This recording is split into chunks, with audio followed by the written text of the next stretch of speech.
Hi everyone, I am Payal, your UPSC CAC Economy Educator, and I welcome you all on India's largest learning platform.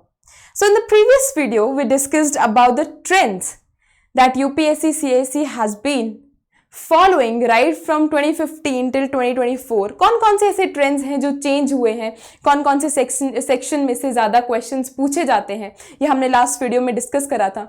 And today's video is based upon the important terms जो कि मैंने उठाए हैं from past 3 year papers, जिससे आपको और clarity मिलेगा. कैसे? हमने लास्ट वीडियो में देखा था, हमने लास्ट वीडियो में डिस्कस करा था जस्ट द नंबर्स कि कौन से सेक्शन में से कितने क्वेश्चंस पूछे जाते हैं. आज के हम लेक्चर में डिस्कस करेंगे कि कौन से सेक्शन में से किस तरह के क्वेश्चंस पूछे जाते हैं.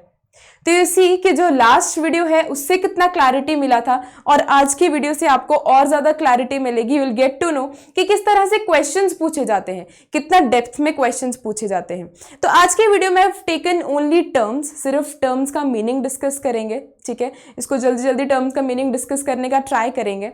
बट इफ़ यू फाइंड कि ओके मेरे को समझ आ रहा है ये जो terms I will discuss with you, या फिर आपको एक ट्रेंड पता लग रहा है, या if you are able to see the pathway, if you are able to find the path, तो let me know in the comment section. हम जो भी आपका डिमांड होगा, for example if you want detailed analysis of this paper या फिर you want detailed analysis of any of the topic, just let us know in the comment section. हम आपके लिए वैसा भी अकॉर्डिंगली वीडियोज लेकर आएंगे.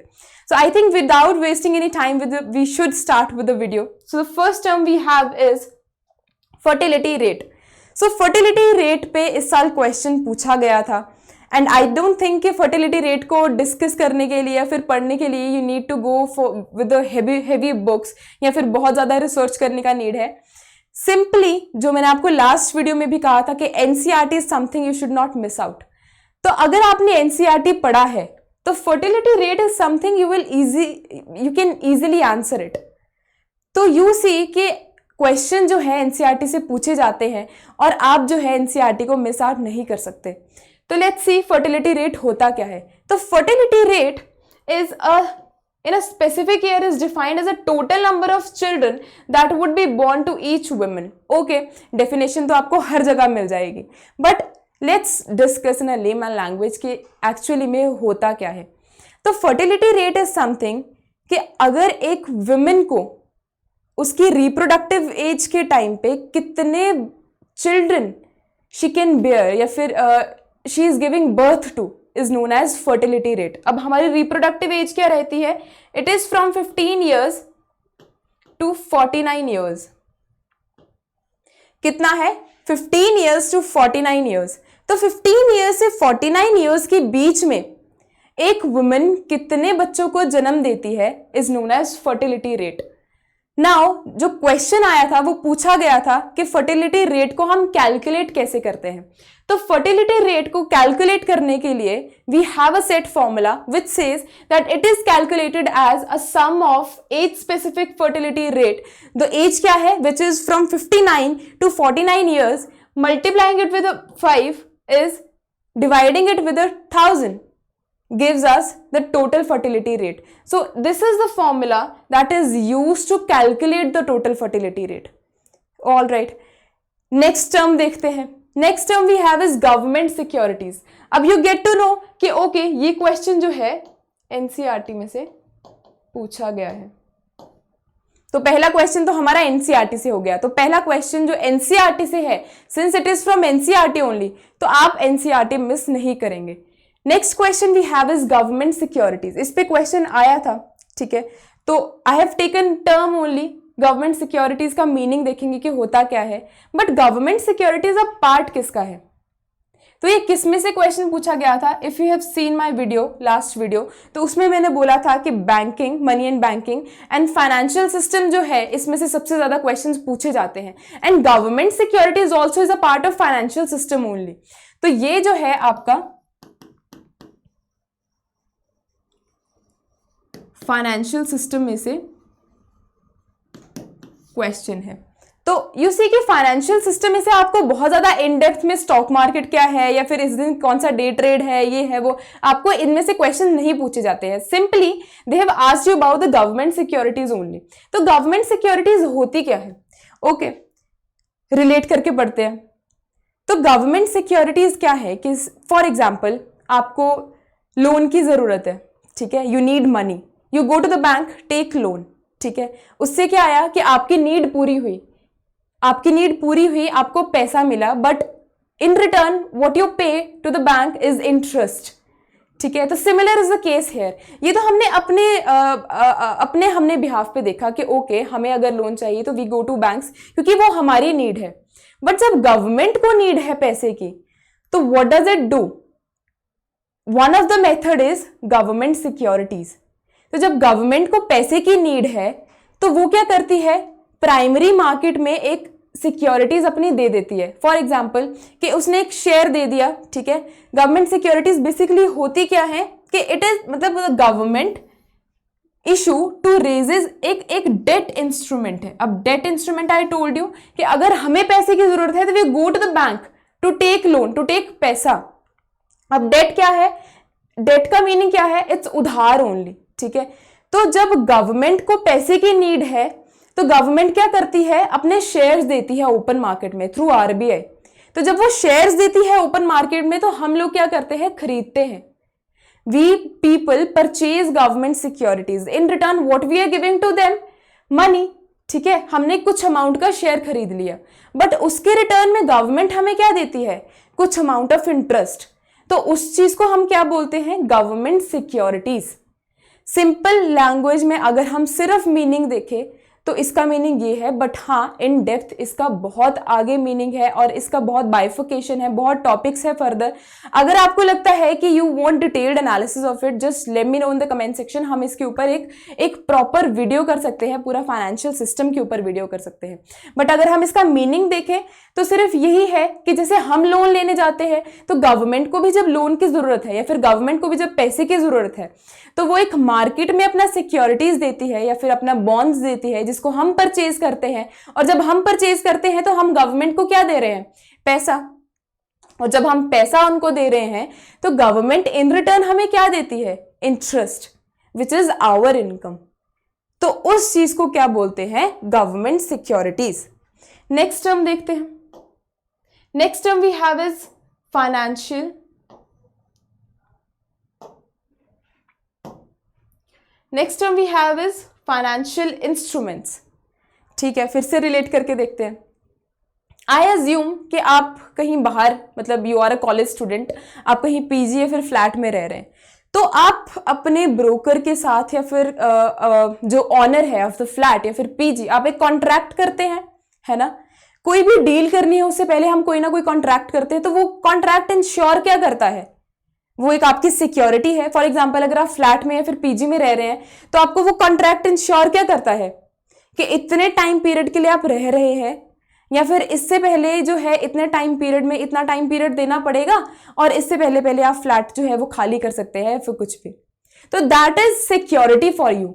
तो सिमिलरली फाइनेंशियल इंस्ट्रूमेंट्स क्या होते हैं, since financial word tells you about the money, something related to money, finance is related to money only, right. तो फाइनेंशियल इंस्ट्रूमेंट्स क्या बताते हैं, it's a contract between two parties, it's a contract between two parties that has monetary value, ठीक है। Since the word finance here says कि it is something that is related to money, तो ये कहता है कि it is related to monetary value and can be traded and settled, ठीक है। अब इसमें इसकी एग्जाम्पल क्या क्या आ सकती है, चेक है, बॉन्ड्स है, सिक्योरिटीज है, ओके। आई अज्यूम कि आपको कुछ भी नहीं पता फाइनेंशियल मार्केट के बारे में, इंस्ट्रूमेंट्स के बारे में, बट चेक इज समथिंग कि जो आप डेली भी घर पे कहीं ना कहीं सुनते हो। चेक तो सुना है ना, बैंक में या फिर किसी को आप चेक दे रहे हो, तो चेक भी क्या है, it's a security, it's an instrument, it's a contract between the two people, between you and bank, ठीक है। तो फाइनेंशियल इंस्ट्रूमेंट का मतलब क्या है कि it's a contract between two people और जिसका क्या है, मॉनेटरी वैल्यू है, which is related to money, is known as financial instrument. Next term देखते हैं। Next term we have is working and fixed capital. अच्छा, all right, one more thing, financial instrument, last जो हमारा term था which was government securities, तो उसमें तो हमने देखा that was related to financial system. अब ये किसके रिलेटेड है, since it is related to finance only, it is also from financial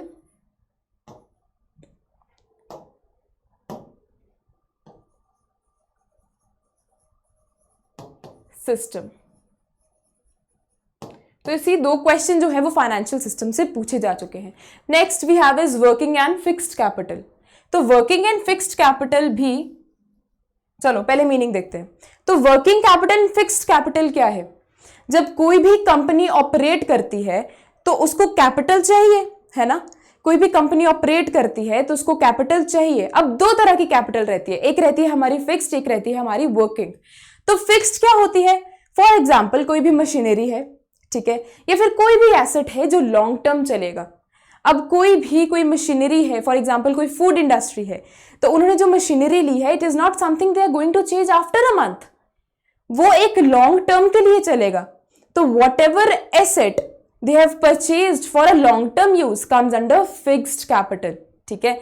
जब हम किसी चीज पे खर्चा कर रहे हैं तो वो क्या है, फिक्स्ड कैपिटल में आएगी, because we are going to keep it for a longer period of time. Whereas working capital says कि जो डे टू डे एक्सपेंडिचर है, for example salary of an employee, ठीक है, या फिर किसी चीज का रेंट देना है, that comes under working capital. तो I think the difference is clear. Next term की तरफ मूव करते हैं, ट्रेजरी बॉन्ड्स, ठीक है। अब ट्रेजरी बॉन्ड्स भी क्या है? गवर्नमेंट सिक्योरिटीज हमने देखा था, है ना, वो किसका पार्ट था? फाइनेंशियल सिस्टम का। अब जो ट्रेजरी बॉन्ड्स भी है, it's a part of financial system only. Government bond में, गवर्नमेंट सिक्योरिटीज में हमने देखा था कि वो गवर्नमेंट की सिक्योरिटीज है, या फिर उनको जब लोन चाहिए तो वो पैसा लेने के लिए बॉन्ड्स इश्यू करती है मार्केट में गवर्नमेंट। तो अब ट्रेजरी बॉन्ड्स क्या है? It's a part of government, it's a part of government securities only, ठीक है। बॉन्ड है, अब देखते हैं, it's a debt security that is issued by the government, ठीक है। It's a debt security that is issued by the government. ये चीज हमने ऑलरेडी डिस्कस कर ली है, बट डिफरेंस कहां है? तो द लोनिंग मनी, जो मनी जो हम लोन पे देते हैं to the government by purchasing a bond at no interest rate. हमने क्या देखा था कि गवर्नमेंट सिक्योरिटीज क्या है, जिसपे हमें गवर्नमेंट जो है वो इंटरेस्ट रेट देती है, कुछ ना कुछ अमाउंट ऑफ इंटरेस्ट देती है, which is our income.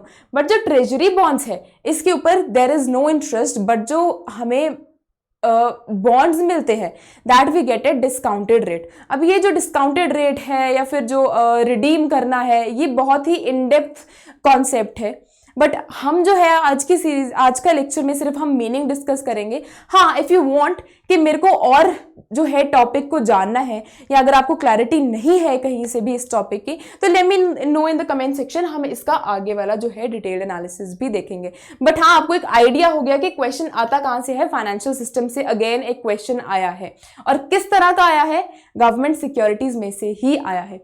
Next is convertible bonds, again from financial system only।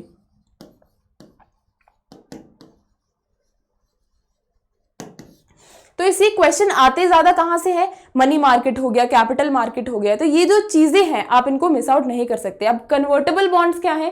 Convertible bonds वो बॉन्ड्स है, क्योंकि जो बॉन्ड्स हैं हम उनको मेच्योरिटी पे ही रिडीम कर सकते हैं, जब वो मेच्योर हो जाते हैं तभी हम उनको रिडीम कर सकते हैं। But convertible bonds are bonds जो हमें एक इंश्योरिटी देते हैं, या फिर हमें एक यू कैन से अपॉर्चुनिटी देते हैं कि हम मेच्योरिटी से पहले ही उनको रिडीम कर सकते हैं, that is known as convertible bonds. As I have written here, convertible bond is a type of bond that a holder can convert into specified number of shares of common stock in the issuing company of cash of equal value. तो this is nothing but कि हम maturity से पहले अगर किसी bond को redeem करते हैं, क्योंकि convertible bonds are the bonds जो हमें ये ऑप्शन देते हैं, तो it is that bond only जो मेच्योरिटी से पहले अगर हम किसी को रिडीम करते हैं या फिर हम शेयर्स में कन्वर्ट कर सकते हैं, that is known as convertible bonds. Next term देखते हैं, कमर्शियल बैंक्स। अब ये क्वेश्चन कहां से है या फिर ये टॉपिक कहां से है? Is from money and banking, ठीक है। कमर्शियल बॉन्ड्स का आई डोंट थिंक सो आपको बताने की जरूरत है, बट स्टिल कमर्शियल बॉन्ड्स क्या है कि वो बैंक्स, कमर्शियल बैंक्स क्या है? वो बैंक्स जहाँ पे आप जाते हैं या फिर जहाँ पे हम जाते हैं, दैट आर इजीली अवेलेबल। हम जाके वहाँ पे अपना कोई भी क्वेरी दे सकते हैं, या फिर हम जहाँ पे जाके अपना कैश डिपॉजिट करते हैं, अपना सेविंग्स डिपॉजिट करते हैं, because there is a bank called central bank which is known as RBI also. तो आरबीआई इज नॉट समथिंग जहाँ जो इजीली अप्रोचेबल है, अब वहाँ पे जाके अपना सेविंग्स नहीं करते हैं। But commercial banks are the banks जहाँ पे हम लोग विजिट करते हैं, जहाँ पे हम अपनी सेविंग्स रखते हैं, हम लोन लेते हैं अपना, कोई भी मतलब कोई भी हमें डाउट है या फिर हमें बैंक का कोई भी काम है, यहाँ पे हम चेक दे सकते हैं, कोई भी जो भी काम है हमें which is related to bank is done in commercial bank only. ठीक है, नेक्स्ट टर्म देखते हैं, we have regional rural banks. ठीक है, as like commercial banks, it is a part of regional rural banks are also part of commercial banks only. But commercial banks जो हैं वो दो टाइप के होते हैं, one is scheduled and other one is non scheduled. तो regional bank जो है is a part of scheduled banks. अब आरआरबीज क्या है? The term itself is regional rural banks, the banks which are helpful, which are specially there to help the people या फिर to help the farmers और to give loan to the agriculture sector। ये जो है RRB वहां पे सबसे ज्यादा हेल्प करता है। अब RRB was set up under the Regional Rural Bank Act 1976 and as the word itself says कि रीजनल रूरल बैंक्स है, it means it was specifically came into picture for helping farmers only, या फिर agriculture sector के लिए help करने के लिए ही जो है ये बैंक जो है वो लाया गया था। ऑल राइट, नेक्स्ट टर्म देखते हैं, this is beta. Now it is something related to stock market, but you see stock market किसका पार्ट है? कैपिटल मार्केट का। नाउ यू सी कि बिटा क्या है? बिटा जो है इट्स अ मेट्रिक। ठीक है, it's a metric that analyses the stock volatility या फिर in comparison to the overall markets. ठीक है, तो इसमें क्या चलता है? ये जो है एनालाइज करता है, इसका इन डेप्थ जाने का जरूरत नहीं है बिकॉज ये जो है वो बहुत ही स्टॉक मार्केट की डेप्थ वाला क्वेश्चन है। ठीक है, it is based on technical analysis only, but हम इसका सिर्फ मीनिंग डिस्कस करेंगे। तो beta is a metric that is used to analyze stock volatility. For example, S&P 500 है। ठीक है, अगर हम इसका कंपैरिजन करें विद द ओवरऑल मार्केट तो we have standard set. For example, if beta is equals to 1, it means कि आपका जो स्टॉक की वॉलेटिलिटी है it is equal to overall market. ठीक है, मतलब जिस तरीके से आपका मार्केट जा रहा है, if your market is going up your stock is also going up. ठीक है, so it moves along with the market. बाकी ये बहुत ही टेक्निकल क्वेश्चन है या फिर बहुत ही टेक्निकल कॉन्सेप्ट है, इसको हम एक प्रॉपर डिटेल्ड वीडियो में जो है वो कवर कर सकते हैं। Next we have is digital currencies. Okay, अब करेंसीज या फिर पैसा क्या है? जिस चीज को आप टच कर सकते हैं, 10 रुपी नोट है, 20 रुपी नोट है, 50 रुपी नोट है या फिर 100 रुपी नोट है, जितने भी नोट्स है जिनको आप टच कर सकते हैं, कॉइन्स को टच कर सकते हैं, that are tangible in nature, but digital currency is something which is not tangible in nature। ठीक है, ये जो है it is managed, stored, exchanged primarily on digital system only, especially over internet। ठीक है, for example your e-currencies, electrical currency, so it's a part of digital currency only। तो जो चीज जो है जो कॉइन है फिर मनी है जिसको आप टच नहीं कर सकते, that is operated in an online system only, is known as digital currency. Next देखते हैं, वी हैव कैपिटल मार्केट। ठीक है, अब जो आपका बिटा कॉन्सेप्ट था which is related to stock market is a part of capital market. So इसका जो ब्रॉड, अब कैपिटल मार्केट का ही मीनिंग देखते हैं। सो कैपिटल मार्केट क्या है? It's a financial market that brings buyers and sellers together to trade stock market. ठीक है, अब इसमें ट्रेड क्या होता है? बॉन्ड्स ट्रेड हो सकते हैं, करेंसीज ट्रेड हो सकती है, फिर कोई भी अदर फाइनेंशियल एसेट है। ठीक है, तो ये एक बहुत बड़ी मार्केट है जहां पे हम इसको स्टॉक मार्केट, जैसे हमने आपको लास्ट स्लाइड में बताया कि beta is a part of capital market. ठीक है, तो इसमें क्या है कि स्टॉक मार्केट है। ठीक है, डे ट्रेड करते हैं, स्टॉक मार्केट में करते हैं। तो इसमें क्या इंक्लूडेड है? Stock market and bond market also, and also it's a part of financial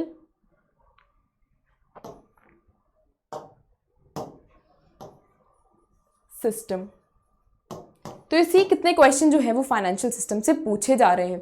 next term we have sterilisation. So sterilisation is a concept from banking. अब हमने देखा है कि मनी सप्लाई को आरबीआई जो है मनी सप्लाई को कंट्रोल करने के लिए बहुत बहुत अलग अलग मेजर्स यूज करती है। For example your bank rate, repo rate, reverse repo rate, CRR, SLR. Similar is the case here. तो स्टेरिलाइजेशन क्या है? It's a monetary action where central bank seeks to limit the effect of inflows and outflows of capital on the money supply. अब foreign exchange का कुछ money supply पे effect ना हो, उस चीज को कंट्रोल करने के लिए we have a concept of sterilisation. ठीक है, अगर आपको इसमें और ज्यादा जानना है या फिर ये होता क्या है या फिर इसका एक डीप एनालिसिस या फिर डीप कॉन्सेप्ट अंडरस्टैंडिंग चाहिए, just let me know in the comment section, हम आपके लिए वो भी लेकर आएंगे। Next term and last term we have is debt financing. तो डेट फाइनेंसिंग होता क्या है? जितना भी आज अभी तक हमने पढ़ा है कि गवर्नमेंट को अगर पैसा चाहिए तो ऑफ कोर्स वो कैसे आएगा? अगर वो अपना अगर वो लोन, जैसे हमें पैसा चाहिए तो हम क्या करते हैं? We go to bank, we take loan. तो सिमिलरली डेट इंस्ट्रूमेंट होता क्या है या फिर डेट फाइनेंसिंग होता क्या है? अगर गवर्नमेंट को लोन चाहिए, ठीक है, जिसका मीनिंग क्या है? डेट। तो गवर्नमेंट को अगर लोन चाहिए, उस चीज के लिए, लोन लेने के लिए वो क्या क्या इंस्ट्रूमेंट्स यूज कर रहा है? B it government securities, government bonds, या फिर हमारा जो कोई भी अगर taking loan from another bank या फिर टेकिंग लोन फ्रॉम पीपल, तो that all comes under debt financing. ठीक है, तो डेट फाइनेंसिंग भी जो है एक बहुत ही सिंपल टर्म है, जिसका एक लेमन लैंग्वेज में इफ आई टेल यू, तो इसका मीनिंग है कि डेट लेने के लिए, फिर उधार लेने के लिए जो भी हम मेथड्स यूज करते हैं, ठीक है, जैसे गवर्नमेंट सिक्योरिटीज है, गवर्नमेंट बॉन्ड्स इशू करना, जिसके थ्रू पैसा जो है वो आएगा। ठीक है, अगर हम कंपनी का केस भी लें कोई भी, तो कंपनी को भी अगर पैसा चाहिए तो वो अपने शेयर्स इशू करती है या फिर मतलब बॉन्ड्स इशू करती है, अपना शेयर जो है वो मार्केट में लाती है, या फिर किसी और से पैसा लेते हैं। ठीक है, जैसे अगर मैं आपको बहुत ही सिंपल एग्जांपल लूँ, तो हमने अपने एग्जांपल ली थी कि हमें अगर पैसा चाहिए तो या तो हम अपने गवर्नमेंट के हम बैंक्स के पास जाते हैं, ठीक है, या फिर हम किसी फ्रेंड से लेते हैं। तो वो क्या है कि हमें जो है हमारे नीड जो है वो पूरे हो रहे हैं, तो that is known as debt financing only. So all right, I wrap up my topic here. आज का जो टॉपिक या फिर आज का वीडियो का जो एम था, that is to tell you कि कितना डेप्थ में जो है वो क्वेश्चंस पूछे जाते हैं और किस टॉपिक से पूछे जाते हैं।